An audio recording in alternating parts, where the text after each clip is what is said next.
bars, Reddit, Facebook, Instagram, Twitter. It's your girl Monét Exchange, and we are back with another Xposé. Before we get into the Xposé, can we talk about this motherfucking woman in front of you, honey? Oh, I forgot to shave my armpits. You see that? Can you see it? We are now on week 4 of RuPaul's Drag Race All-Stars 4, and it is very interesting, and it's gonna keep on getting interesting and crazy because, you know, that's how Drag Race is, girl. You think you know, but you really have no idea. This week, we did a improv challenge. Now, if you remember last season, on season 10, the improv challenge was my downfall, and I was guilty of not overacting enough. They were like, you need to give us more. We wanted to see larger than life.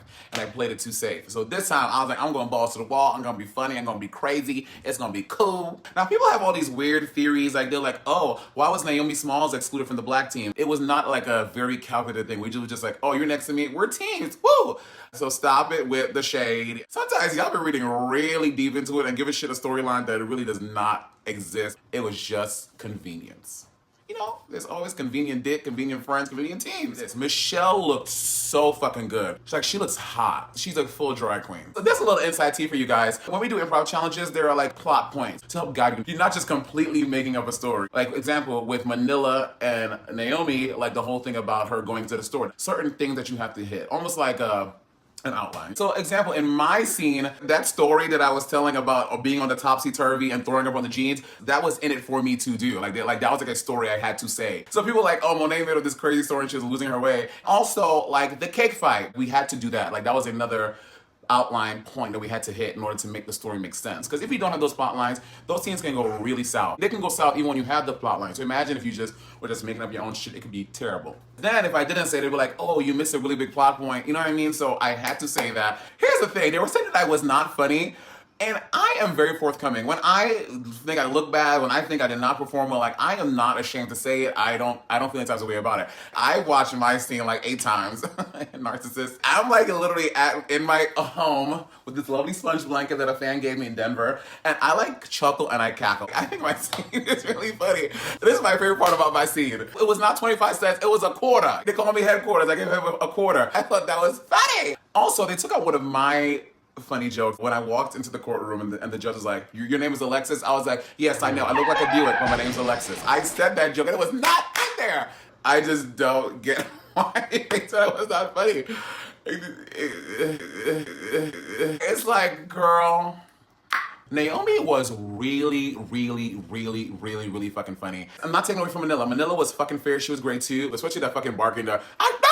Like, it was really, really funny. But and Valentina was fucking hysterical. Here's the thing, in the workroom, some inside tea, all day, Valentina, like, she had finished her makeup the earliest before anyone, which never happens. And she was, like, ready before everyone else, and she was going over her... This bitch is over here making a fucking cocktail over and over and over again. And it showed because she was really prepared. Bada bing, bada boom. I am shocked that she didn't win. Maybe because her runway was so weird. The judges have just been sleeping on Naomi a lot this season. And I think we should call her and get Naomi's point of view. Let's call Miss Naomi Smalls.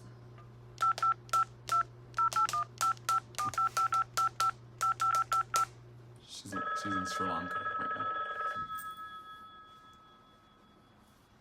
Hey, girl! Hello. Oh, hello, Miss Naomi Smalls. You can't call me personally. You have to have your assistant do it. Because I'm using my phone to record, bitch. Shit, I'm being recorded right now. This is so suspicious. I miss being with Naomi every day and us like getting ready to walk into the workroom and them telling you that you can't wear your clothes because there's a logo or something on it.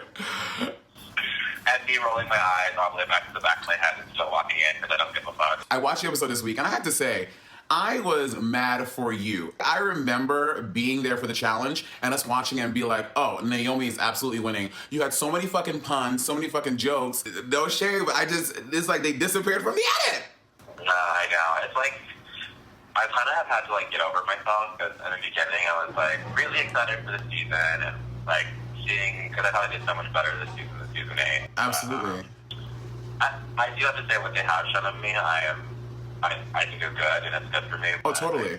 I do agree with the fact that there's not really much being shown, and for that like Jersey Justice challenge, I just remember leaving being so confident. Right. And then going on the runway and being like, wait, what?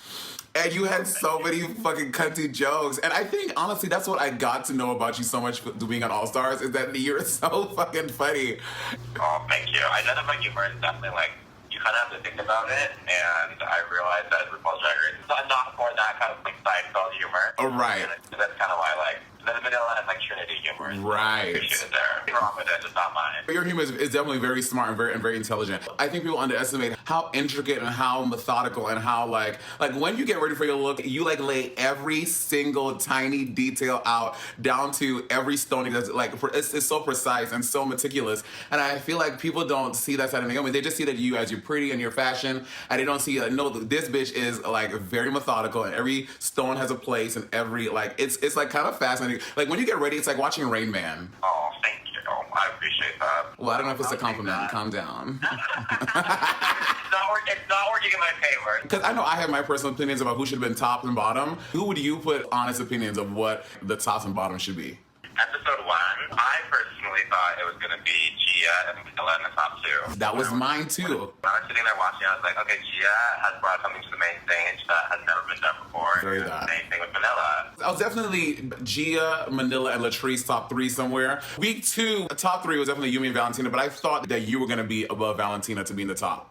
Oh, I appreciate that. See, this is another thing. Like, when we were watching, once I saw Valentina's nipples, like, flip out, I was like, okay, she's not going to place in the top. And then when she did place in the top with, like, her dress that did not fit her, I was like, okay. Well, with the dress that did not fit her and then learning what the lip sync song was, I was like, okay, I see where we're going. Right. I get it, you know?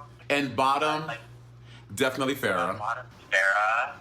I did not see Monique in the bottom for that challenge at all. Yeah, Manila's runway was really cool. And like seeing it on stage and on TV, I was like, oh, it looks so fucking cool. Week 3 Snatch Game, honest opinions. I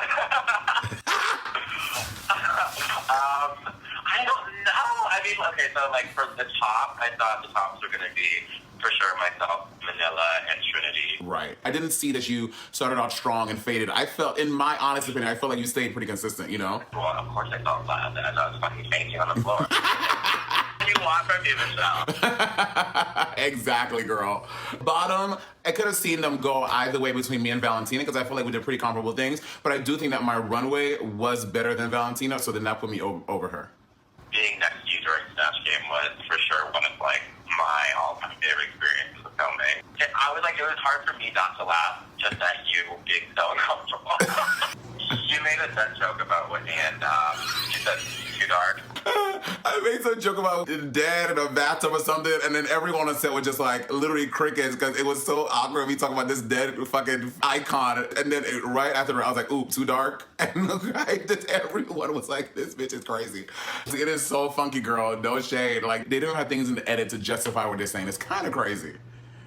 Yeah. Mm-hmm. I'm happy that like other people are like maybe picking up on that. Mm-hmm. Very that. I'm not just like going crazy in my head. I'm just like proud of myself and like what I brought to the competition and getting like the text from like my friends and my mom saying like, oh my god, I'm so proud of you. You grew up so much. It's really what like makes up for all of that, you know? I love you so much. And thank you for chatting with me. Thank you so much for chatting with me. Oh. Come on, Wendy. Too dark. It's too dark. I love you. I'll talk to you soon. All right, have a nice day. You too. Getting to know Naomi during All Stars was probably one of my favorite things because she really is just a dope fucking person. Like I knew Naomi before through Bob, but I got to know her in All Stars, and I fucking love her. Well, in the challenge, Naomi was wearing my dress, and Monique was wearing my wig, and she got cake all over, which I'm not being reimbursed for. That was the original wig I was gonna wear, but when we decided I was gonna be the banjo bitch with the booty do, then that's when I ended up wearing that dress and that hair. Trinity saying Monét and Latrice are a hot mess. Like, again, I just don't get it because I thought it was really funny and I really enjoyed my scene. The runway. The category was curves and swerves padded for the gods. I wanted to go something obviously really being extra, having big old titties and a big old ass, and I was like, oh, Kim K. It was actually an original photograph by Jean-Paul Goude in 1976 with model Carolina Beaumont. Then Kim K did it when she broke the internet, and I was like, everyone knows this image and it's really fucking fun and fierce. If someone else does it, girl, I am fucked. Come on, okay. So that's what the whole thing was about. It was about being fun and campy and obviously paying homage to. And for the champagne thing, this drag queen in New York City named Dee Dee, she does these like construction things. She's gonna make like a champagne bottle and have like the whole foam thing coming out, and I would walk out and you would get the gag. I think it would be better if I just walk out there like, oh, this bitch just has on big tits and she's holding a weird bottle. And then the gag of revealing the champagne glass, I thought was better. People were saying, oh, the glass is wobbly. I was like, that's the point. It was like to be cute, but still make funny of how ridiculous that Kim K thing. The dress was a little short at the front. I ended up cutting it because it was so long, or else I would have fucking tripped and fell on the runway, and that would have been even fucking worse. Obviously, I wanted to do it naked and like I was like, bitch, after season 10, I was like, I ain't showing my body on TV like that ever again. And Michelle gave me a critique, which I didn't get it in my character in the courtroom scene. She was like, I was just getting full Monét. I was getting a character. I was like, how are you getting Monét? Like, what is Monét about this bitch? With the makeup was fucked up, the hair looked crazy, my body looked crazy. Was Michelle trying to throw me some shade, girl? I was like,